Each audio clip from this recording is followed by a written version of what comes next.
माननीय प्रमोद तिवारी जी, राष्ट्रीय सचिव भारतीय प्रवासी परिषद एवं पूर्व लोकसभा प्रत्याशी सदर आजमगढ़। इन्होंने सरकार को दिए सुझाव, सरकार ने मान ली तो खुश हो जाएंगे किसान, मजदूर और कामगार। तो आइए आपको सुनाते हैं प्रमोद तिवारी जी की पूरी वार्ता। दोस्तों, आज इस लॉकडाउन के समय में तरह तरह की परेशानियां तो खैर हर किसी के सामने हैं और सरकारें भी जिस हिसाब से कह रही हैं शायद कुछ सहूलियत मिले लोगों को, लेकिन उन चीज़ों पर मैं सरकार का ध्यान आकर्षित कराना चाहूँगा। कह तो बहुत कुछ रही हैं, जबकि हकीकत में ज़मीन तक सारी सुविधाएं पहुँच नहीं पा रही हैं, जिसका खामियाजा आप जगह जगह मुंबई या दिल्ली या अन्य जगहों पर, सूरत में भीड़ देखने को अचानक रोड पे मिली। हालांकि अपने लिए ही घातक है, वो उचित नहीं है, लेकिन सरकार को भी ध्यान देने की आवश्यकता है कि जो आदमी 7,000, 8,000, 10,000 की नौकरी करता है, उसको एक महीने की सैलरी नहीं मिलती है, या वह किराए पर रहता है तो कमरे का किराया उसको देना है, मकान मालिक मान नहीं रहे हैं, किराया बार-बार मांगते हैं, तो वह कहाँ से अपनी भरपाई कर पाएगा। बहुत ही मुश्किल से उसका गुजारा उन सैलरी में महीने भर का होता है, जबकि मुझे लगता है कि महीने के अंत तक आते आते वो 1,500 के कर्जे में भी होता है, जिसकी वो भरपाई जब पीक आवर होता है उस टाइम में वो ओवर टाइम करके, या दिवाली के समय में जब इंडस्ट्रियलिस्ट दिवालियां मना रहे होते हैं तो वह बेचारा अपने बोनस से अपने खर्चों की भरपाई करता है। तो मुझे लगता है कि अगर सरकारें इन चीजों पर ध्यान दें और सही मायने में सबको सुविधाएं पहुंचे, तो मुझे लगता है कि बहुत अच्छी तरह से पालन हो सकता है। दूसरा मुद्दा आ रहा है किसानों का, कुछ गरीब मजदूरों का, जो कि अभी ग्राउंड लेवल पे सही सुविधाएं नहीं मिल पा रही हैं, नहीं पहुंच पा रही हैं। और मैं किसानों के मुद्दे के लिए बार बार ये कहता हूँ, मेरे तो 2 ही 3 मुद्दे रहते हैं, या तो किसानों का, या तो एजुकेशन का, या तो आपसी भाईचारे का, जिसमें शिक्षा का बहुत महत्वपूर्ण योगदान होता है, किसान का सबसे महत्वपूर्ण योगदान होता है। क्योंकि जो आज देख रहे हैं कि इस लॉकडाउन की स्थिति में चाहे पुलिस हो, चाहे सफाई कर्मी हो, चाहे स्वास्थ्य कर्मी हो, वह किसी इंडस्ट्रियलिस्ट, किसी नेता का बेटा या बेटी नहीं होता, चाहे वो हमारे मीडिया कर्मी हो, सब किसान के ही बेटे होते हैं। और उनको बहुत मुश्किल से पाल पोस करके किसान उस लेवल तक पहुंचाता है, संघर्ष करके किसी तरह से होते हैं, तो उन लोगों को दर्द समझ में आता है, इसलिए शायद वो हमारी सेवा के लिए दिन रात तत्पर रहते हैं। अगर कुछ महिलाएं भी मैं देख रहा हूँ, चाहे वो मीडिया से संबंधित हों, चाहे स्वास्थ्य कर्मी से संबंधित हो,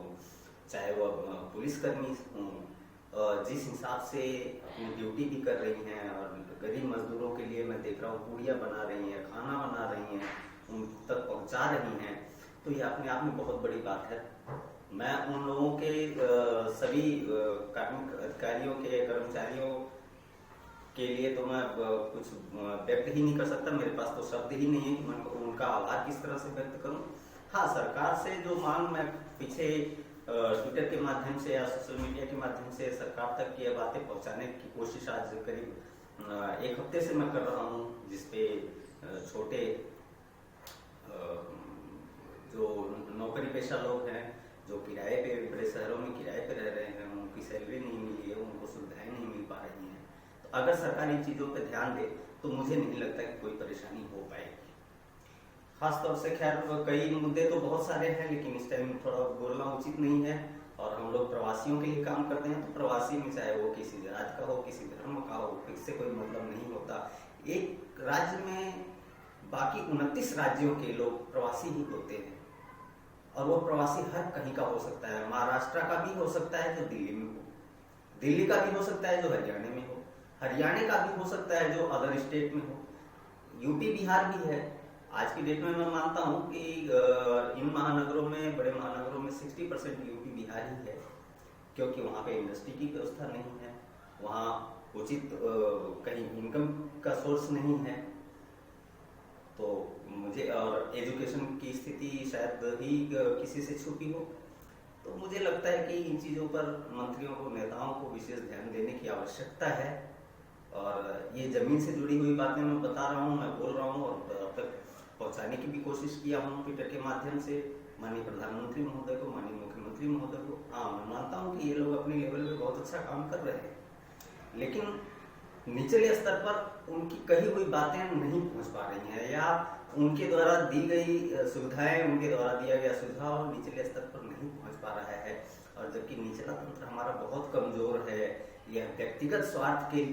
हिसाब से चलता है, तो थोड़ा सा यहाँ इन लोगों को टाइट होने की आवश्यकता है। और जब तक ऐसा नहीं होगा, कोई भी गरीब आदमी विचलित होगा ही होगा, क्योंकि उसको सुविधाएं नहीं पहुंच पाएंगी। वो भूखा रहेगा तो विचलित से एक बार को चलेगा, लेकिन जब उसका परिवार, उसके छोटे बच्चे भूखे रहेंगे, वो बर्दाश्त नहीं कर पाएगा। कभी भी ध्यान दीजिए कि हम पानी पी के गुजारा कर सकते हैं, लेकिन हमारे सामने अगर हमारा छोटा बच्चा, हमारी भाई अगर कहे कि मुझे भूख लगी है, परेशान हो रही है, वो तड़प रहे हो, तो हम नहीं बर्दाश्त कर पाएंगे, मजबूरन हमें बाहर निकलना ही पड़ेगा। तो इन चीज़ों को ध्यान में रखने की आवश्यकता है। सिर्फ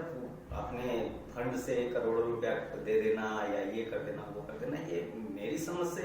बहुत बड़ी चीज़ नहीं है। वो उन्हीं का तो पैसा है, वो खा रहे हैं तो टैक्स दे रहे हैं, चल रहे हैं तो टैक्स दे रहे हैं, गवर्नमेंट की भी सुविधाएं ले रहे हैं, चाहे मेट्रो ट्रेन या बसेज में चल रहे हैं तो भी उसमें टैक्स दे रहे हैं, जूता चप्पल खरीद रहे हैं, कपड़ा खरीद रहे हैं तो भी उसमें टैक्स दे रहे हैं। तो वो उन्हीं के पैसों को आप अनाउंस कर देते हो कि उनको मैं फंड दे रहा हूँ, कभी अपने पास से भी खर्च करके देख लिया करो। हालांकि मैं समाज सेवी हूँ, उचित नहीं लगता कि मैं क्या करता हूँ, कौन क्या करता है, या बोलना मेरे लिए अच्छा नहीं है, फिर भी तो कुछ दर्द है गरीबों के प्रति। और एक तो सबसे ज़्यादा मारा जाता है जो निचले स्तर का मिडिल क्लास होता है, वो जिस तरह से और करोड़पति होते हैं उसी तरह से उनको भी समझ लिया जाता है। तो थोड़ा सा इन चीज़ों में विशेष ध्यान देने की आवश्यकता है, जमीन पर उतर करके काम करने की आवश्यकता है, जिनसे सबको सुविधाएं मिल सके। बहुत बहुत धन्यवाद। प्रणाम।